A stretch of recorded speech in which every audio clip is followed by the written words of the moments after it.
It's working. All right. So again, I apologize for being in the social hall. It's big and like a cavern. It feels a little weird, but this way I don't have to change when we have the next class. I don't have to move the equipment around.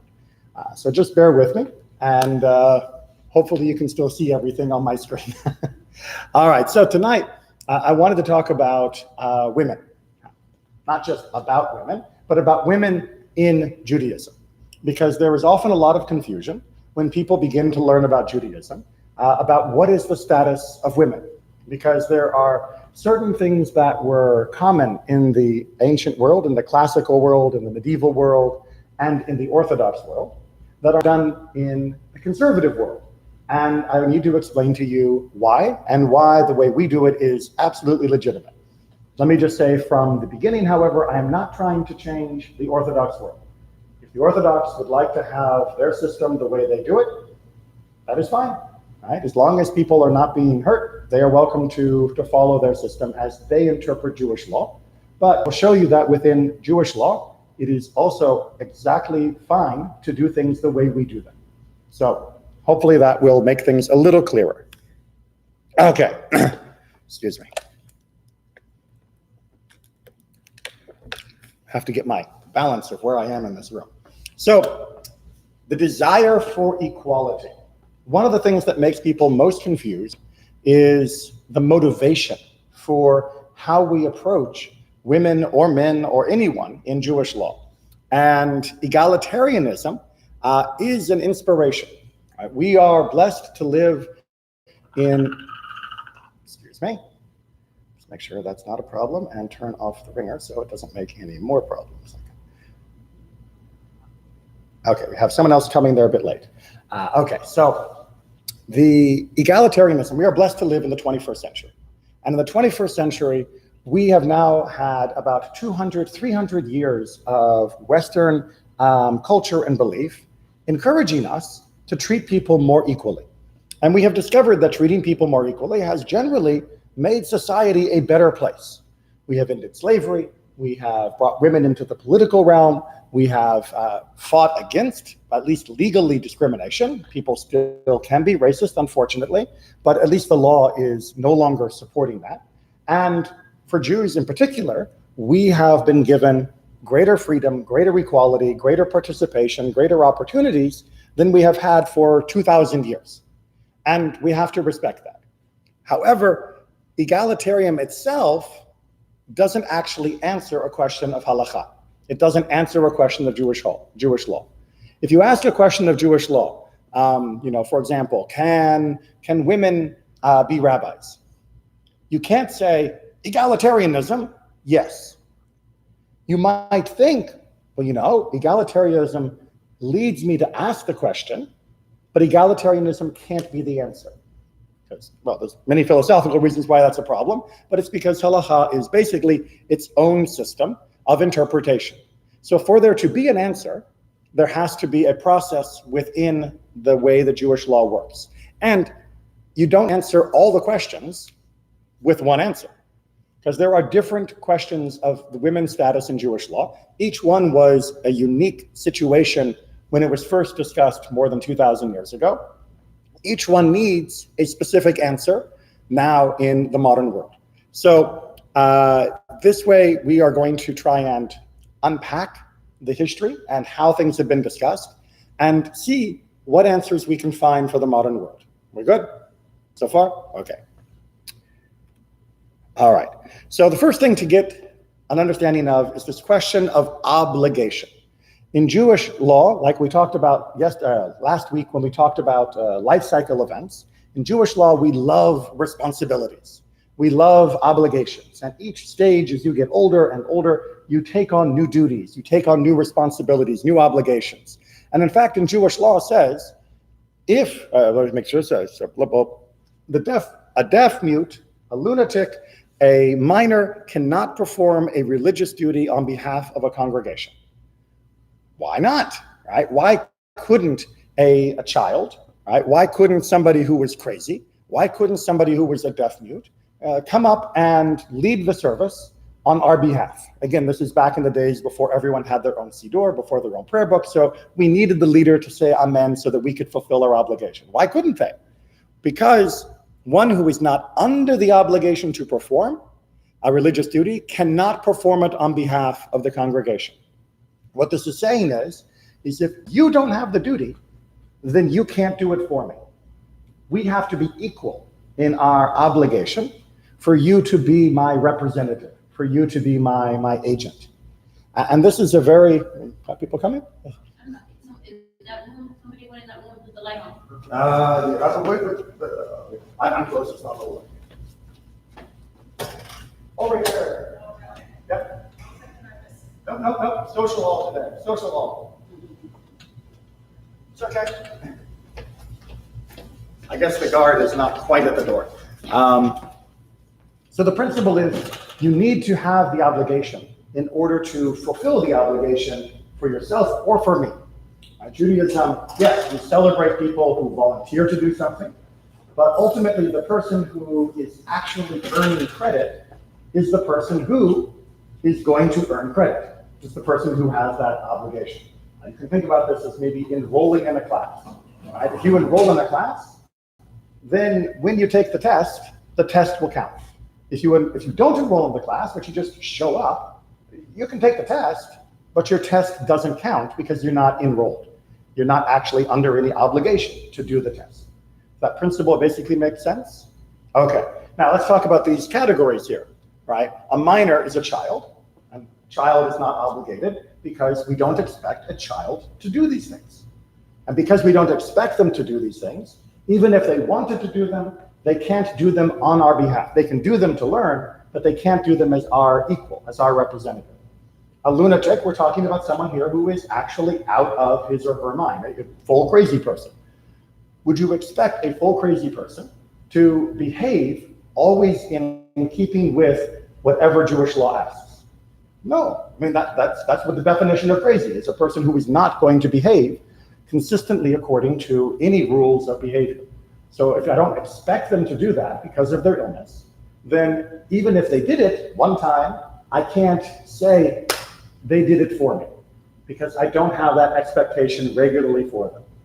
A deaf mute is actually a very interesting issue because before the story of Helen Keller and others like her, people who were born deaf or mute or who lost the ability to hear would not learn how to speak at all for most of human history.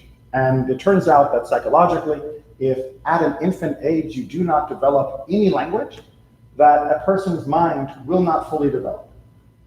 Thankfully, we now have treatments and we have ways to teach people who are born like this or who suffer this type of illnesses when they're young, and we can give them a symbolic language, whether it be sign language or something else, and that allows them to develop fully and completely.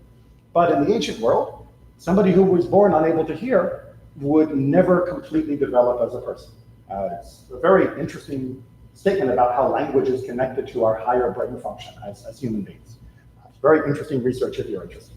So the reason why the rabbis put that in that category was because you couldn't expect someone who had been limited by their birth condition or by circumstances when they were little to be able to function in a normal way. In many ways, they were similar to the lunatic, to the person who was crazy. What's not on the list? Women.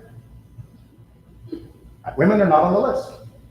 Why? Because there are some things that women are obligated to do. We're going to see there are some things women are not obligated, but we're also going to see there are some things that women are obligated.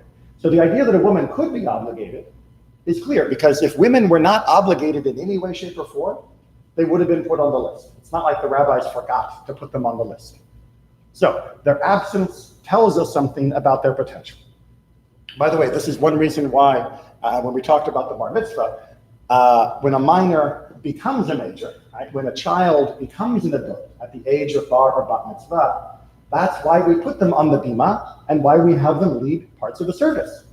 Because now they are old enough. Now they can do it on our behalf. Make sense? Okay, I need to make sure I go to the right computer for the next slide. So let's talk about the first opportunity, obligation, which is the Shema and Tefillah, the Shema and the Amidah, Shema and doing prayers. What do we see in the Mishnah? Women and slaves and minors are exempt from the recitation of the Shema and from the obligation of wearing tefillin.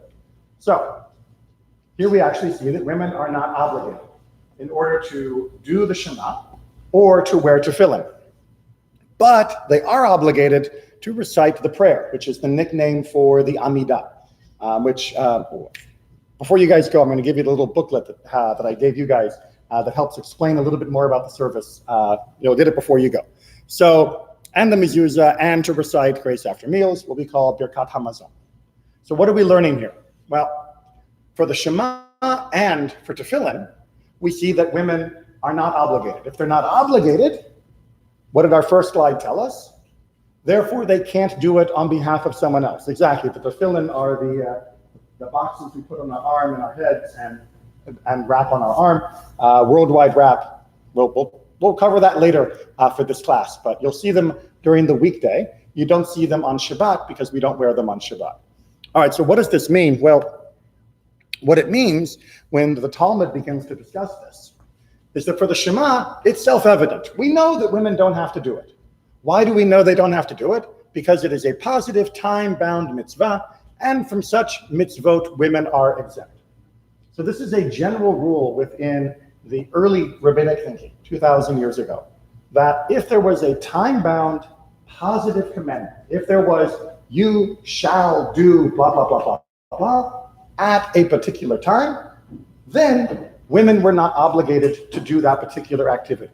Now notice the language of obligation. Does not obligated mean the same thing as forbidden?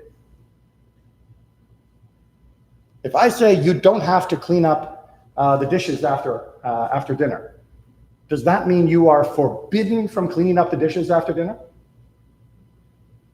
No, of course not. In fact, I'd love the help. Right? So they're saying you're not obligated. What the rabbis are concerned with here is that for both women and children, there are certain types of activities that if you make them obligated, they will now have competing obligations. In the ancient world, what was another primary obligation that every woman had? I'm listing my categories of obligations. I have an obligation to God, I have an obligation to my community, but there's another really big one up there, my family. I'd have an obligation to my family. And family in the ancient world was very patriarchal. The family head was always a man, at least legally. And women, trust me, were often very much in charge, but legally the property was owned by the men, and the property as the means of production, not to sound too much like a Marxist, the property as the means of production was central to being able to survive, being able to provide for yourself. So in order to have free time, you needed to be the one in charge. You needed to be the one who had these things. And if you're a woman and your father, your brother, your uncle, or your husband is the one who's in charge of the land because of the tribal allocation and how it's distributed from generation to generation, then you're not always going to be able to freely choose for yourself what your next duty would be. Because the man in your household could tell you, no, I need you to go do this with the horses. I need you to take care of the goats. I need you to go out and help the sheep. So you would always have the obligation of taking care of things in the house that someone else would be telling you what to do. And if someone else is telling you what to do, then you can't do what God has told you to do at the same time. And so in the ancient world, because of their economics, the rabbi said, we can't force women to have to do things that need to be done at a particular time, that are set at a particular time in the day, right? And the Shema, we do when we lie down and when we rise up. Those are specific times. So if we made her do them at those times, then she could come into conflict with what her family is also telling her to do. And now we're going to have trouble in the house. So we just tell the women, you don't have to. Are they still allowed to? Of course. But because they don't have to, remember from our first slide, that means they also can't do it as representatives of the congregation, as representatives of the community. You following the logic so far? I know it's a little, but we have to figure this out to then untangle it for the modern world. So why then is it said, right? It's obvious. Well, what might you have said? Since the recitation of the Shema is an act of accepting the dominion of heaven, they might be obligated to recite the Shema. So we are informed that is not the case. Why does the Mishnah have to tell us that women are not required to do the Shema? It's obvious. It's time-bound. It's a positive commandment. Why tell me this in particular? Well, because it's so super important that you might have thought it was so important that it canceled the general rule. Because there are many, many exceptions to that general rule. And same thing at the bottom, but they are obligated to recite the prayer, the Amidah. Because the prayer involves beseeching God's mercy, right? When we pray, we are opening ourselves up to God, and this seems rather important. But what might you have thought? Since written in connection with the prayer, evening and morning at noonday, from Psalms 55, the matter at hand is a positive time-bound mitzvah. So we informed it's not the case. So the really important thing to notice here is in the top case, the recitation of the Shema, the rabbi said the general rule holds. Time-bound, positive, women are exempt. In the bottom case, the rule is not the normal way. Time-bound, positive, but women have to do it anyway. So what is this telling us? Every rule has exceptions. And you can't just say it's a rule, and therefore we don't have to talk about this anymore. Instead, you have to ask, well, does the rule apply in this case? Does it apply in this case? Does it apply in this case? And being careful with the exceptions is what Judaism wants us to do. With me so far? Okay. So, tefillah, the Amidah, the prayer. The Rambam in Mishnah Torah tries to explain this in a little more detail for the rule regarding women. To pray daily is a positive commandment, which we just learned. It says, you shall serve the Lord your God in Exodus. According to the tradition, the service that is here referred to is prayer. As it is said, serve him with all your heart, from Deuteronomy. So God has asked us to serve God. God has asked us to serve God with our heart. How do you serve God with your heart? This is what is known as prayer. So therefore, it is an obligation to pray to God, on which the sages commented, what may be described as the service of the heart? Prayer. The number of prayers is not prescribed in the Torah. This is something we talked about during our prayer class a few weeks ago, that there is a basic skeleton framework of what prayer looks like, that over the centuries we have filled in with some of the most beautiful writings of people from throughout our history. That's what's in our nice, big, thick prayer book today. But the basic framework is actually a little more open than that. Right? The number is not prescribed. No form of prayer is prescribed in the Torah, nor does the Torah prescribe a fixed time for prayer. The Torah doesn't exactly say, because if you remember our quote about evening and night, that was actually from the book of Psalms, not from the Torah. And only the Torah can truly be commanding. Right? The rest of the Tanakh, the rest of the Bible can be very informative, and it can be very illustrative, and it can certainly help us understand, but it's not actually commanding in the same way that the first 5 books are. With me so far, right? Okay, second paragraph. Hence, women and slaves are under an obligation to pray, since it is not a time-bound positive mitzvah. The obligation in this precept is that each person should daily, according to his ability, offer up supplication and prayer, first uttering praises of God, then with humble supplication and petition ask for all that he needs, and finally offer praise and thanksgiving to the Eternal for the benefits already bestowed upon him in rich measures. All right, that last paragraph, that last sentence, is basically, this is what prayer is, and you take care of it. Now, most of us would be lost, and that's why we have a book that helps fill it in. But Rambam is explaining here that women do have an obligation to pray. And if women have an obligation to pray, going back to our first slide, what does that mean for them as leaders of the community? Bing, that they can be leaders in the community. Right? If they have an obligation, then they can lead. You're following? Okay. So, what does that mean for reading from the Torah? What does that mean about whether a woman can come up on the bima, chant from the Torah, and perform an aliyah, and do that section of the service. Because remember what I said at the beginning, just because there's an answer in one area doesn't mean the answer fits in the other area. Sorry, I almost forgot before we continue. One of the other reasons why women can also, in the modern world, have more of this right to pray is because in the modern world, who controls the economy in a person's life? The male relative? Maybe, but who, at least legally, is able to control the economy for their own life? Really, you don't know this? Yourself, right? This is not a trick question. Welcome to the modern world, right? You are allowed to own property. You're allowed to own property. You're allowed to own property. We're all allowed to own property. We're all allowed to have a job. We're all allowed to take the money we get from our job and to put it into a bank account for myself. Doesn't matter what gender I am. Doesn't matter what race I am, what religion I am allowed to control my own economic fate. Which means the concern the rabbis had way back in the beginning about, well, women have obligations that their male relatives will put on them, now is no longer there. Women may still have male relatives who tell them what to do, but the male relative doesn't have any power, no legal authority to force them to do. And if they have no legal authority, then God's requests become much more important. Does that make sense? All right, so let's deal with the Torah issues.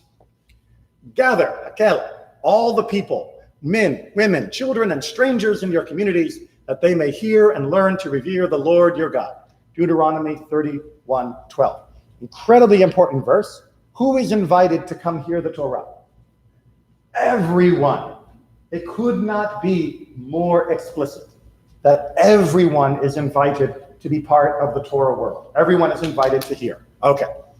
So what do we know from Magen Avraham, one of the great writers of the Middle Ages?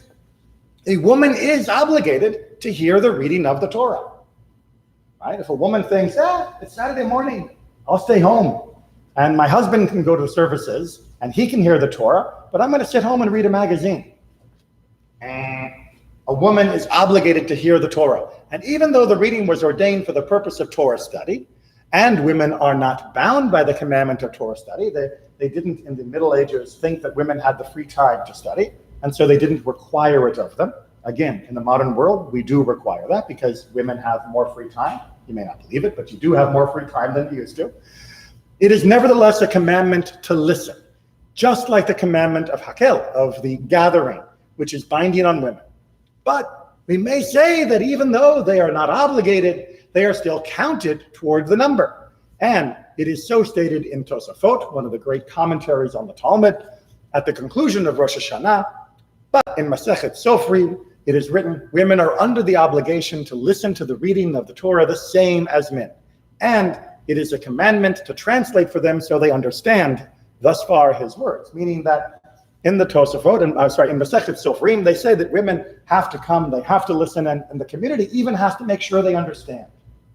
That you can't just expect them to sit there, because remember, they weren't being taught everything, and so they may not have known Hebrew or may not have known it very well. You can't expect them to just sit and listen, and people did not have copies of the books in their laps like ours do now.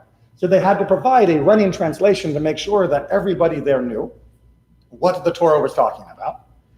But even so, he goes on to say, but here in our communities, the practice of women is to go outside. Which means in Magen Abraham's community, he agrees with all of this legally. Yes, women have an obligation. Yes, women can be counted. Yes, women need to study. Yes, we have to translate for them. Yes, this is the same for women as it is for men. But around here, the women don't do that. They go outside. But that's a custom. That's a practice. But this is a very interesting insight into how is it that some communities in the modern world think that women don't need to go to services, don't need to read Torah. And remember, then if they don't have the obligation, they can't do it on behalf of others. Well, they do it because, where's the word of that word practice? Because it became a custom in some communities for women not to. And when it became a custom for them not to, they then read backwards that they didn't have to. And when they read back to that they didn't have to, they then become not able to on behalf of the community. So sometimes people will use their own custom to overturn the actual law. This is a big issue in any legal community that has practices and customs. And this is something that we are still dealing with, and every community will deal with until the end of days. Because you will always end up with customs, and some of those customs may not fit the law perfectly. Right? How many of you here drive on the freeway? How many of you here never go beyond the speed limit? I didn't think so. Right? Why? Because it's the practice to go at the speed that the traffic is going.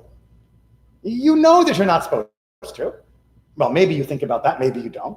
But you also think, you know, if I slow down, I'm going to get a truck in my bumper. So I need to keep up. I need to be at the normal speed, not the correct speed. And after a while, you start to justify, if I went 55, that would be dangerous. So I am actually obligated to speed. I am commanded by the laws of safety to go faster than what the sign says on the road. And what have we done now? We've now ended up making what was illegal the law, and what was the law is now illegal in our community. So that people scream and yell if anyone actually goes the speed limit in many places on the freeway. The same thing has happened to the role of women in some communities. All right, so there was another question that people bring up when it comes to women coming up to the Torah, to handling the Torah and reading from the Torah. And that is a question of purity. Now, purity is a dangerous word in English, because in English, the word purity has generally been used as a weapon.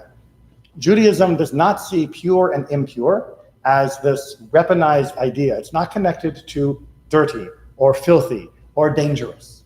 What it's connected to are the Torah commandments regarding when you can and when you cannot go up to offer a sacrifice at the altar of Jerusalem. And there are some specific rules about that. And there are some specific rules about how we deal with issues, like, for example, the monthly cycle of women. When a woman goes through menstruation, when she is nida in the Hebrew, she is ritually impure, which means she would not be able to go to the altar of Jerusalem and offer a sacrifice. But there are also times when men become ritually impure, either through contact with the dead, through contact with certain types of things that are naturally ritually impure, or through certain bodily functions that men can also have, just not as regular as women. A man can also be made ritually impure. And guess what? It's not a sin. It's just a status of life, right? During different times of life, every person will become ritually impure. And actually now in the modern world, well, for about the last 2,000 years, everybody is considered ritually impure, right? Absolutely. Even when you go into the mikveh, the great pool of water that we use for the end of conversion, as well as for ritual purity and other reasons, as soon as you come out and step foot on dry land, you are ritually impure again. Because we believe that right now the whole world is ritually impure. So right now, I'm ritually impure, you're ritually impure, everyone here is ritually impure. Right? This is the state of the world we live in. It's not a crime. It just means that if there was an altar of Jerusalem in the middle of Jerusalem tomorrow, none of us would be able to go use it. We would have to go through a process of purification in order to be able to do so. But still, some people say, yes, but women, we know when they're going to be ritually impure. And maybe it's special impurity as opposed to the impurity of the rest of us, which isn't true. However, a Sefer Torah cannot become impure, says the Talmud. And even people considered ritually impure may read from it. Right? If I come straight from the graveyard, having buried a dead body, which is the biggest source of ritual impurity in Jewish law, and I come straight to synagogue, and I would like to read from the Torah, I can grab the rollers and I can read. Right? Even though I am now officially ritually impure to the maximum degree. Right? This is the ruling of the Rif, of the Rosh, of the Shulchan Aruch, and the Ramah, of all of the great law codes. But it does not matter, your purity status doesn't matter. And of course, especially since in the modern world, and for the modern world, I mean the last 2000, everyone is ritually impure. So if we said that you couldn't come to the Torah if you were ritually impure, the Torah would be all alone in the ark forever. Okay.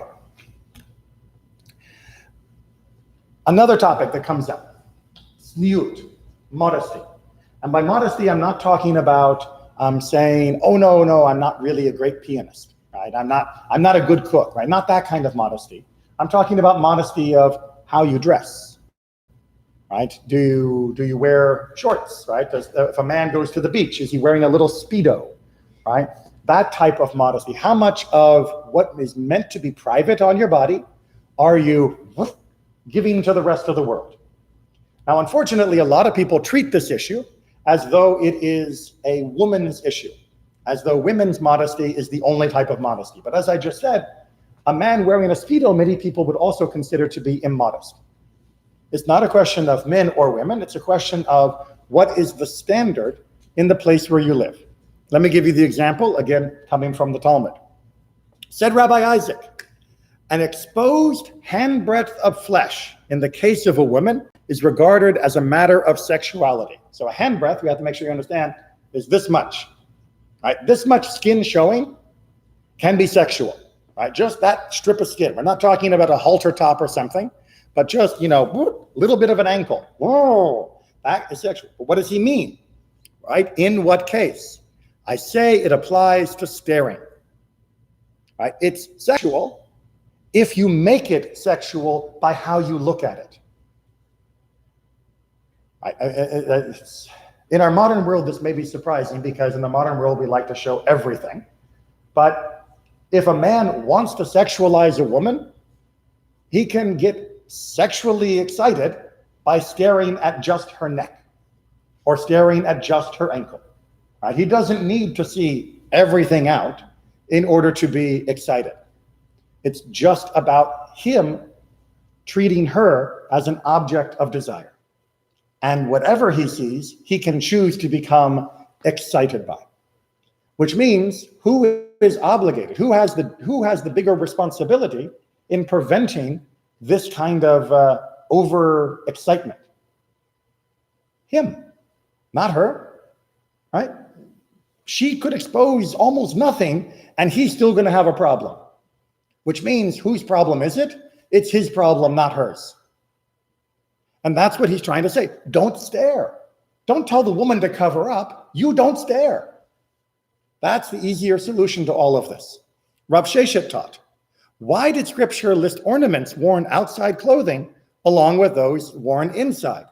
It was to tell you that whoever looks at even the little finger of a woman is as if he stared at her sexual parts. Right? His idea was that, again, some people are going to look at her pinky and just think, wow, and they're going to get excited. But rather, the rule relates to one's own wife, and it pertains to the recitation of the Shema.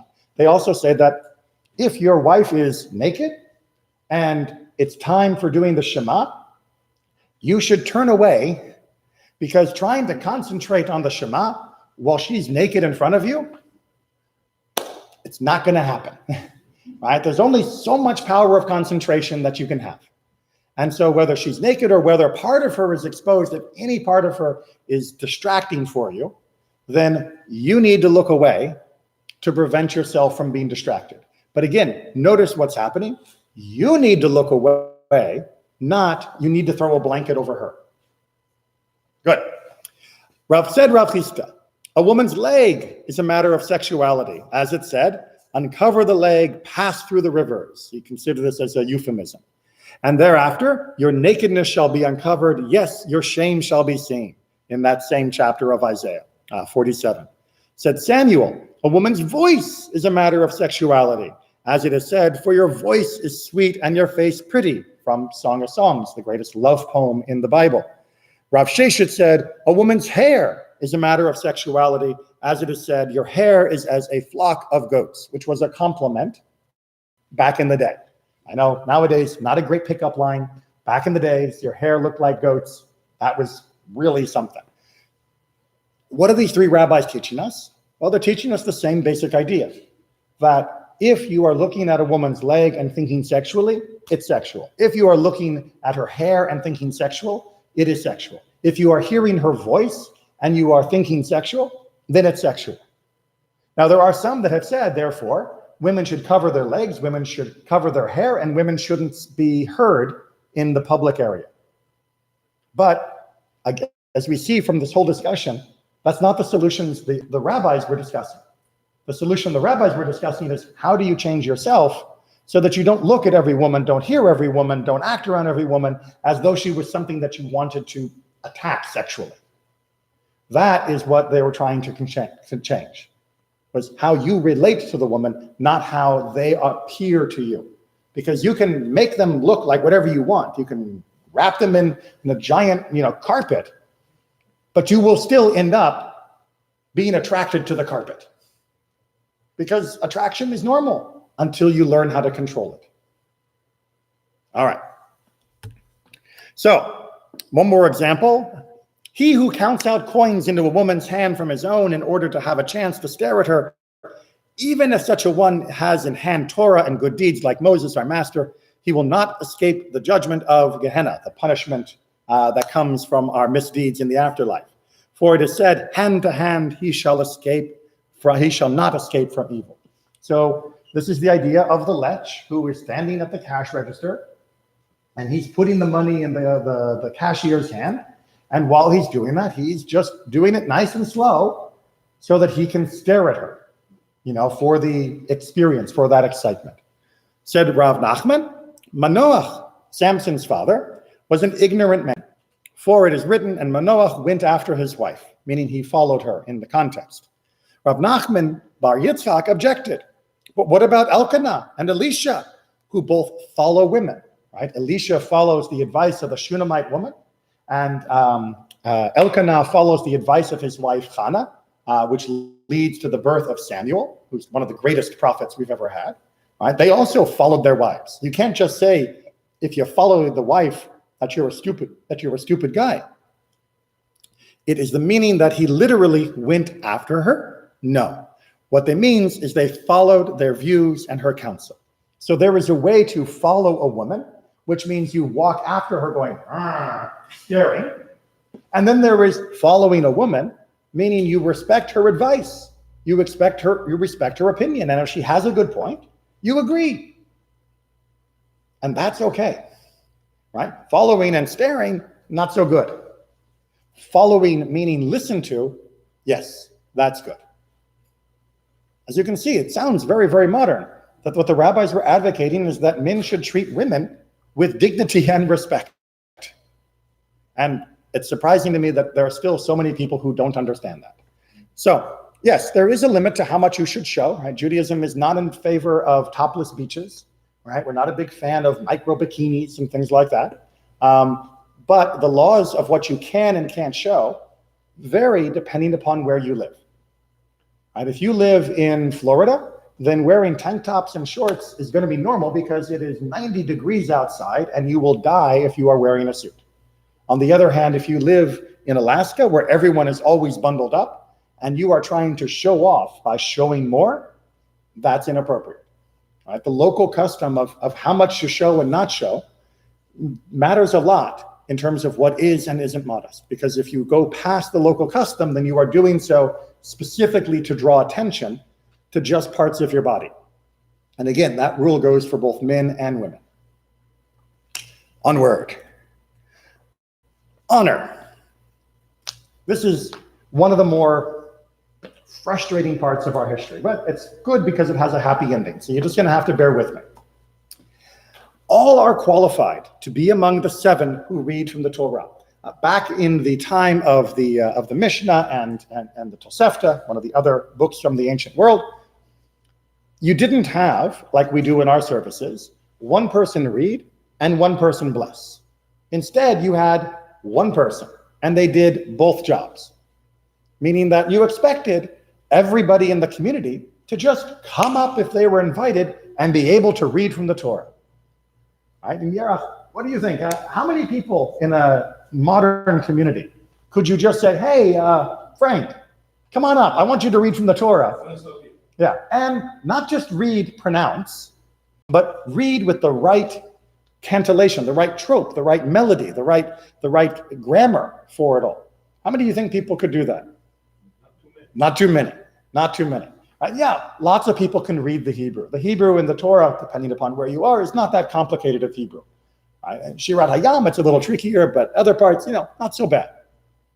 But to get all the grammar right, to get all of the flow of the sentence with the right trope, the right cantillation, no, that always takes practice. Unless someone has done it many, many times, they are going to need to practice. But, as you can see, all are qualified, even a minor and a woman. But a woman is not brought to read for the public. Well, wait it. Why not? If they're qualified, if they're allowed to, why aren't they? Well, as the Talmud gives us a little more detail, all are qualified to be among the 7 who read from the Torah, even a minor or women.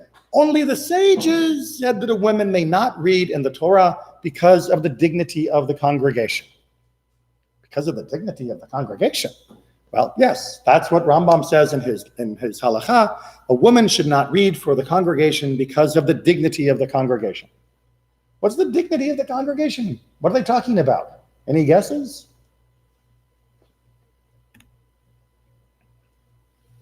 A woman called to the Torah reflects poorly on the congregation. In the same way as a woman saying the blessing after the meals on behalf of her husband reflects poorly on him. In both instances, it appears to the congregation, which is obligated, meaning the men, that they do not know how to perform their obligation. So what was the problem, says Ritva? The men were embarrassed. All right, it's the same way if you were to have lots of macho men and they were all standing around trying to open a jar of pickles, and a woman walks up and goes, "Cook," and pops it open. The men would be like, oh. That they would feel that somehow their manhood has been reduced. Right? It's like, well, wait a minute, I have an obligation to do this, but not the skill. She doesn't have an obligation, but she has the skill. That makes me look bad. And the rabbis were worried that if you made the men look bad, the men would stop coming, that they would stop doing it, that they wouldn't participate anymore. And as much as the rabbis didn't want to give in to their thin skin, they gave in to their thin skin. And so women, as a custom, were told not to read. A similar case comes up when it comes to Kohanim, the priests. Right? In a city made up entirely of Kohanim, the Kohanim are called for the first 2 aliyot, but women are called thereafter. For if a man is called for one of the later aliyot, which are normally given to non-Kohanim, his status as a Kohen might be thereby impugned. So this is an amazing text that comes from the Middle Ages, where the Maharam of Rothenburg is saying, look, we've got a difficult situation here. The whole town, everybody is Mr. Cohen. Right? We got Mr. Cohen, we got Mr. Katz, we got Mr. Kaplan, they're all Kohanim. And traditionally, a Kohen is only going to get either the first or the second aliyah. What's that? If he sometimes maftir, if he's doing the haftarah, right? Sometimes maybe maftir. But in the old days, you would never give a Kohen a later aliyah, because if you gave him the later aliyah, people would think, oh, he has number 3. Maybe he's not really a Kohen, right? Maybe he's been lying about being a Kohen. Maybe there's something about him that we don't know, but the rabbi knows, and that's why he got number 3, but not number 1 and 2. People would gossip. People would think badly of this. And so what's the solution? No problem. The women will do it, right? Let the women take these obligations, because that way we won't embarrass the men, because they'll all say, oh, well, there are everyone else is a Kohen, they can't do it, so they're having the women do it instead. So notice, in an emergency situation, it's perfectly fine to let the women do it, as long as the men won't be embarrassed. How are we doing? All right. So, where do we end up? Well, after writing that when blessings were recited only by the first and last persons called, women and minors could not be called for those 2 aliyot. Ron went on to say, but now when the rabbis have ordained that all of them make a blessing, A woman and a minor may be called for the first and last aliyot, and since they read, they certainly make the blessing. So even in the Middle Ages, according to the Ran, women were allowed to have an aliyah. Because we had changed the system for the reading and the blessing, we made them each more independent, and for him that was a good enough reason to say women can read and women can bless. So even in the Middle Ages, it was officially allowed for women to have an aliyah, to come up to the Torah, to do the blessing, and to read from the Torah. And yet there are still many communities that don't do that, namely the Orthodox. Why? Because it's not their practice. It's not their custom. Which, as I said at the very, very beginning, is fine. If they are happy with their practice, if they're happy with their custom, it's certainly not a requirement that women have to do this as well. But it also means that they cannot complain when some of us invite women up to do these things. Because it's clear that halakha, that Jewish law, permits women to have these roles, to have this job. All right. Relations. Finish on a happy note. By relations, this is my rabbinic word for sex. Because this actually is very important in the relationship between husband and wife. Said Rav Yehuda, one should always make certain that there is ample grain in his household, for strife is commonplace only in the household of a man on account of matters concerning grain. This is the modern idea of you don't want to be fighting about money. Right? Grain was food, and food was the most important thing you had in the ancient world. You couldn't just go to Publix. As it says, he makes peace in your borders. He fills you with best wheat. Wheat, grain, peace. If you have enough, you'll have shalom. Said Rav Papa, continuing this type of discussion. That is in line with what people say. When the barley is all gone from the pitcher, strife comes knocking at the door. Said Rav Helbo, a man should always be meticulous about the honor owing to his wife. He should always make sure that his wife is given every respect and all the dignity that he can give her. For a blessing is abundant in a man's household only on account of his wife. How do we know this? And he treated Abraham well for her sake. This is going back to the story of when Abraham went down to Egypt. And after the whole incident with Sarai at the time, the Pharaoh was very generous to Abraham, not because of Abraham, but because of her. So you treat your wife right, and things go better. And this is in line with what Rabbah told the people of Mehoza, value your wives so that you may be rich.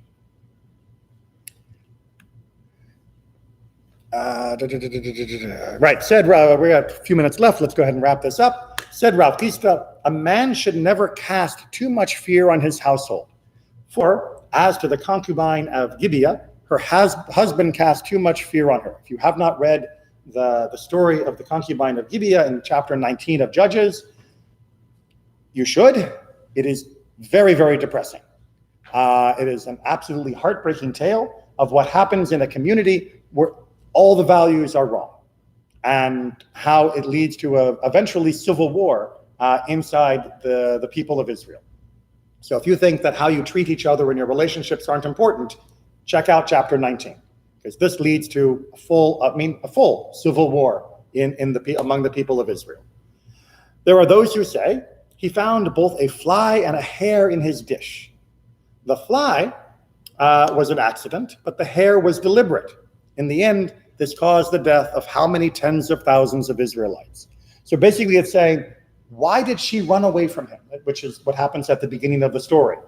Well, she ran away from him because he was angry at her. Why was he angry at her? Well, because there was a fly in something that she had cooked.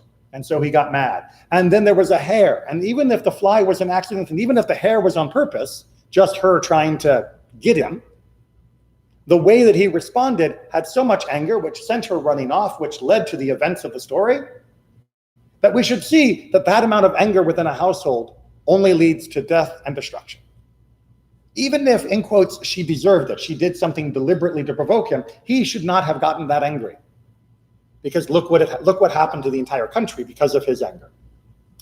Said Rav Yehuda, said Rab, whoever casts too much fear on his household will ultimately commit the three mortal sins of illicit relations, murder, and the profaning Shabbat. Hello. We're just wrapping up one class before the next. That's good. Said Rami Bar Chama, said that Rav Ashi, it is forbidden for someone to rape his wife. And he that hastes with his feast sins. It's from Proverbs. Now, I want you to understand, it was still legal in the United States to rape your wife in the 20th century. By the middle of the 20th century, it was still legal. I don't remember when each state finally began to make it illegal, but different states throughout the 20th century finally admitted that yes, rape in marriage is possible and it's wrong. For 2,000 years, Judaism knew that there is such a thing as a husband raping his wife, that's not a man using control, that is a man losing control. And that is not permitted under Jewish law. Again, I cannot express my own shock and disappointment at our country in the United States that it took them until the 20th century before it finally caught up to what Judaism had been teaching for all this time. And said Rabbi Yoshua ben Levi, whoever rapes his wife will have unworthy children. Said Rav Ilka bar Hinina, what verse of scripture makes the point, also without consent, the soul is not good. Now, why in the world would they drag the kids into this? Right? It's his problem, not the kid's problem. Well, this is the way that you try and warn somebody. Because think about the mentality of a man who is willing to rape his wife. If he's willing to rape his wife, do you really think telling him, no, is going to change his mind? No. How can you change his mind? If you do it, your kids are going to come out rotten. Okay, now maybe he'll listen to you. This is one of the things that I say, that if only God had told us that keeping the Torah was good luck and that breaking the commandments was bad luck, everybody would be a perfect Jew. Because everybody cares about good luck and bad luck. No one actually cares about right and wrong. And for some men, the rabbis tried to point out, it'll be bad luck if you do it, because they knew they couldn't get them with the moral argument, but they could at least convince them this way. Hopefully we, in the modern world, we have a better view of women and our relationships, whether it be for leading services, for reading from the Torah, the rules of modesty, or the rules of how we relate to one another. We have an amazing heritage of equality and of honor that is given to both of the people in a relationship, and that we should be willing to embrace and continue to support. And don't let anyone tell you that Jewish law discourages this. Jewish law absolutely supports, in the modern world, full equality between men and women. Any questions before we wrap it up for the 6 o'clock class? Okay, let me hit cancel on that recording. And I'll get the next recording ready for the next class.